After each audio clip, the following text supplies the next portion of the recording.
Shalom, selamat pagi Bapak Ibu Saudara-saudaraku yang kekasih. Salam jumpa lagi dalam Rehat Renungan Harian Saat Teduh pada pagi hari ini bersama Gereja Toraja Jemaat Ebenezer Bekasi.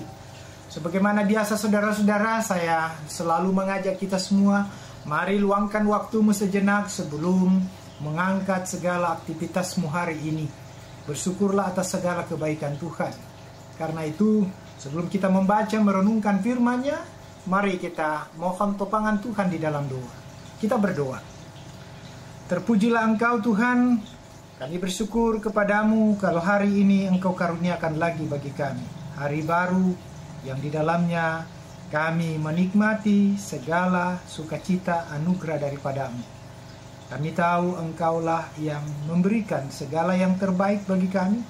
Dan biarlah penyertaan-Mu ini senantiasa melingkupi kami, sehingga hari-hari kami selalu dilandasi dengan kebahagiaan sukacita bersama dengan Tuhan. Karena itulah Tuhan, pagi ini kami ingin memuji membesarkan Engkau. Kami ingin membaca merenungkan firman-Mu, dan biarlah Roh Kudus-Mu bekerja dalam hati kami, sehingga seluruh pemberitaan firman ini dapat menguatkan kami, mengokohkan iman kami, untuk melanjutkan berbagai aktivitas kami.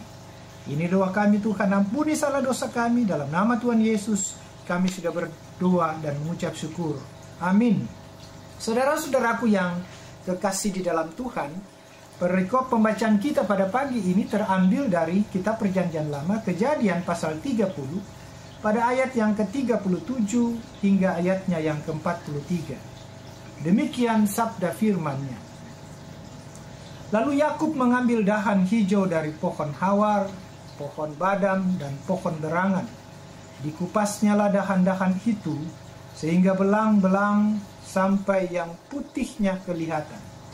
Ia meletakkan dahan-dahan yang dikupasnya itu dalam palungan, dalam tempat minum, kemana kambing domba itu datang minum, sehingga tepat di depan kambing domba itu. Adapun kambing domba itu suka berkelamin pada waktu datang minum. Jika kambing domba-domba itu berkelamin dekat dengan dahan-dahan itu, maka anaknya bercoreng-coreng, berbintik-bintik, dan belang-belang.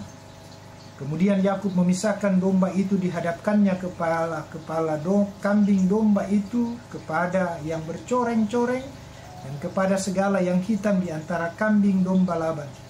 Demikianlah ia beroleh kumpulan hewan baginya sendiri, dan tidak ditempatkannya pada kambing domba Laban. Dan setiap kali apabila berkelamin kambing domba yang kuat, maka Yakub meletakkan dahan itu ke dalam palungan di depan mata kambing domba itu, supaya berkelamin dekat dahan-dahan itu. Tetapi apabila datang kambing domba yang lemah, ia tidak meletakkannya dahan-dahan itu ke dalamnya. Jadi hewan yang lemah untuk Laban dan yang kuat untuk Yakub.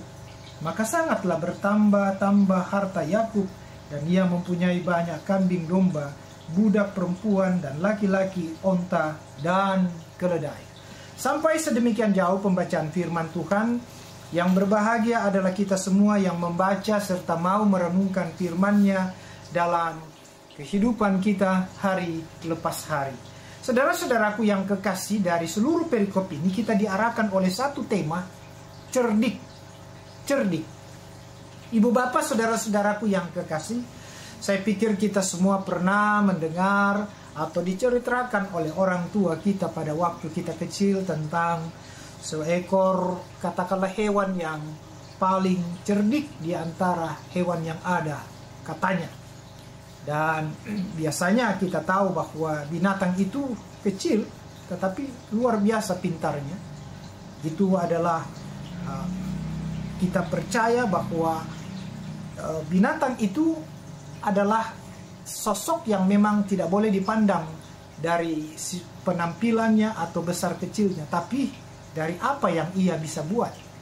Dan karena itu si kancil itu menjadi sebuah cerita yang menarik. Sekalipun dia kecil, tapi jalan pikirannya, otaknya itu berputar untuk memikirkan bagaimana ia mendapat keuntungan demi keuntungan keluar dari sebuah masalah.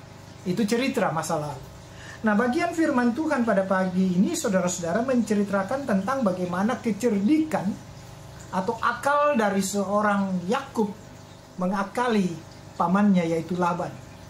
Kita tahu saudara-saudara, Laban cukup merasakan bagaimana suasana ketika ia mendapatkan Yakub membantu usahanya, peternakannya, dan itu berkembang biak dan sungguh semakin membuat Laban menjadi orang yang kaya. Dan tentulah dari semuanya itu kita tidak bisa mengkiri bahwa itu ada juga sosok Yakub yang punya peran bagaimana memberi perhatian kepada semua ternak yang ia gembalakan. Nah, karena itu ketika Yakub sudah mendapatkan segala sesuatu yang diharapkannya, mendapat Lea dan juga Rahel, tibalah saatnya bagi Yakub untuk pulang ke rumah orang tuanya, ke kampungnya, untuk kembali membuka usaha di sana. Dan apa yang diharapkan oleh Yakub, ia meminta kepada mertuanya, kepada pamannya Laban, untuk memberikan sebuah apa yang dinamakan upah selama ia bekerja. Tidak lain adalah kambing dan domba yang diharapkan. Nah, bagian firman Tuhan ini menceritakan dua kesepakatan antara Yakub dan Laban. Ketika Yakub mengutarakan semuanya itu, Laban itu merasa ia pantas untuk memberikan, karena tidak lain ia adalah kemenakannya sendiri, Yakub ini, dan juga adalah menantunya yang menjadi suami dari anak-anaknya. Tidaklah salah kalau Laban memberikan, tetapi apa yang dibuat oleh Yakub, ia ingin lebih dari semua apa yang dimiliki oleh Laban. Karena itu ia mengatur strategi bagaimana supaya bisa memperoleh apa yang terbaik dari semua apa yang ada dari Laban. Ia mengatur, bisakah ku minta kambing domba yang berbelang-belang itu adalah bagianku, dan yang bukan itu adalah bagian. Dan tentu tidak ada masalah. Dan apa yang dikatakan oleh Yakub, ia ingin mengembalakannya. Dan kalaupun terjadi sesuatu, belang atau hitam atau putih, maka itu dapat diartikan bahwa siapa yang menjadi pemilik. Persoalannya saudara-saudara, Yakub mencoba untuk mengatur strategi bagaimana ia mau menipu daya Yakub ini untuk pamannya sendiri.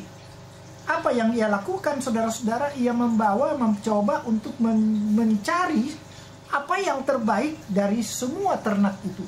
Dan yang terbaik ia dikatakan di sini dalam pembacaan kita, ia mengambil apa yang dinamakan daun pohon haram, hadam, dan juga berangan, yang merupakan juga ini adalah ya katakanlah seperti banyak di Indonesia itu pohon-pohon ini punya semacam pengakuan dari masyarakat untuk membuat supaya menjadi baik.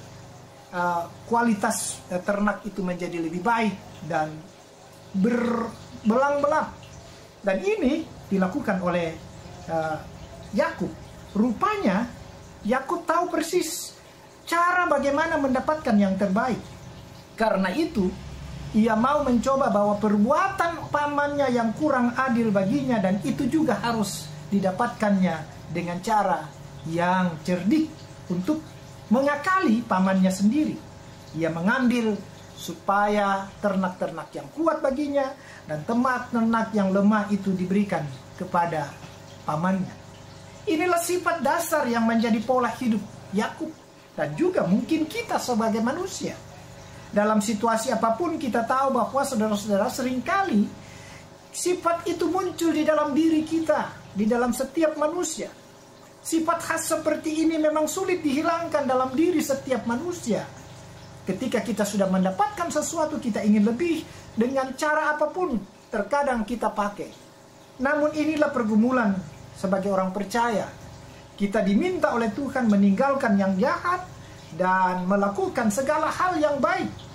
Hari ini saudara-saudara kita diingatkan untuk meninggalkan cara hidup yang masih dikuasai oleh dosa seperti ketidakjujuran, kelicikan, dan keserakahan yang tidak berkenan kepada Allah.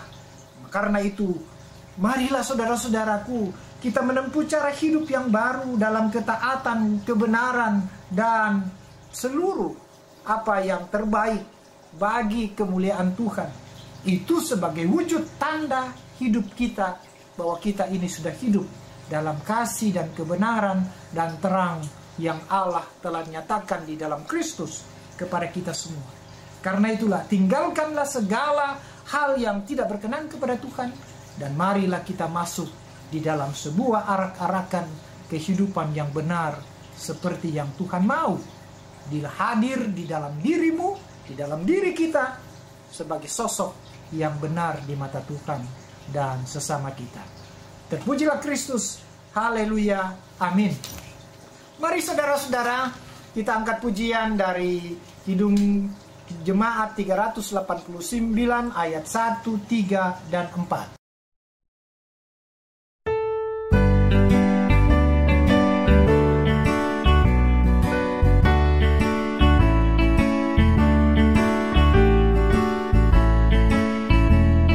Besarlah kasih Bapakku, selalu melingkupiku, di mana-mana diriku diasuhnya.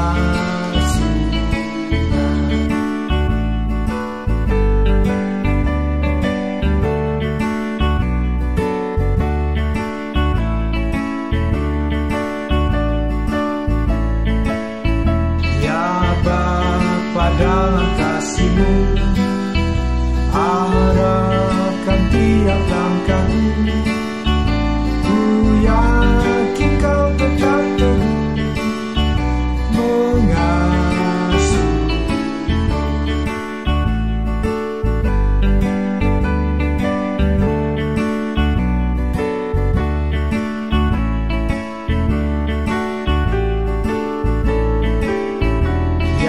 Bapa, atas kasih-Mu selalu menaungiku, ku naikkan terima kasih-Ku kepadamu.